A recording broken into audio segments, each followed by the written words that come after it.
Peacock, who's the Chief Executive of the Chartered College of Teaching and trustee of Teach First. Welcome. Thank you very much for joining us. What do you think about these plans that have been outlined? Well, I think they're very disappointing. Obviously, schools need the resources to make the difference for our children. And our teachers have worked tirelessly for months and months on end. Our young people have suffered from not being able to be with their friends, not being in the community of school. And there's a real need to rev up the engines. There's a need to bring back the arts, the dance, the drama, the sport, and of course, support the academic attainment. And we can't do this without the resources. It's a very disappointing offer, I think. The Education Secretary was saying this morning it's not necessarily it. The conversations will continue. There'll be the spending review in the autumn. But as things stand, that gap between the 13.5 billion that had been identified as being needed to get kids back to where they should be versus 3 billion that's been found in total so far. What does that gap look like? How can we measure it? I mean, what did they want to offer and what will be offered? So Kevin Collins, who has been working free of charge for the government as their recovery czar, was very clear that we needed to make sure that we looked at all aspects of education, the full breadth of education. We know that our young people's mental health is more fragile than it's ever been. We know that young people are frustrated by all of these kinds of shilly-shallying, no decisions, then there's this sort of trailing in the press, then something else happens. Young people themselves are saying they want to be given clear answers about what to expect next.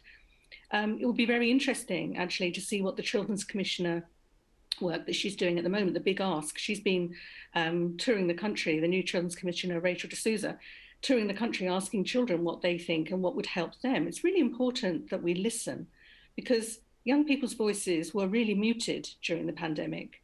And at the point now where we're back in school, and school is still not normal, of course, but as school begins to become more normal, hopefully bubbles will be removed at some point in the near future.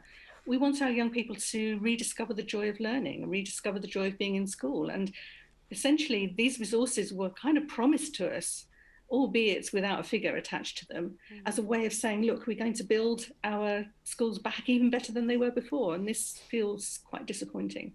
How quickly would you expect the money to start flowing through?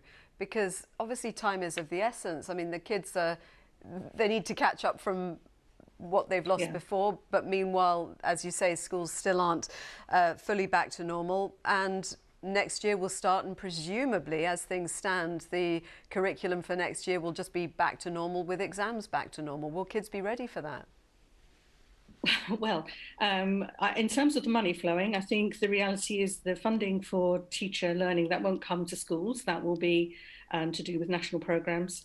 The funding for early years teachers, which is about speech and language, that will be to do with the Nuffield Research Programme, a programme fondly known as Nelly, which is about improving teachers' capacity to extend children's language skills. So that money won't be seen as cash in schools.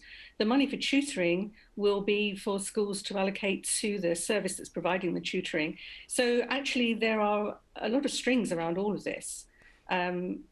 So I guess that starts to come on stream from September. But the impact of 15 hours funding, which is what we're talking about for our so-called disadvantaged youngsters, 15 hours of tuition. So when we see headlines about millions of hours, actually that translates into approximately £50 per child and 15 hours of tutoring, which sounds a bit different, doesn't it, really? Do you think that kids will be back up to speed enough for everything to go ahead as normal next year in terms of scheduled exams? Well, who knows about exams? Certainly, Ofqual have signalled that exams will run next year. Obviously, everything depends on the progress of the pandemic. But our youngsters have come back into school ready to learn, really excited to be back. It's variable. So we are hearing of some youngsters finding it very difficult to concentrate, finding it very difficult to self-regulate. But they're certainly keen to be back with their friends. They're keen to be back into school. And of course, our teachers are incredibly expert at tailoring their provision to enable our youngsters to do the best they possibly can. So I would hope I think everybody in education would hope that September will be an academic year that means that we feel that we can open our schools fully, and remove bubbles and do all of the things beyond the school day that we always do.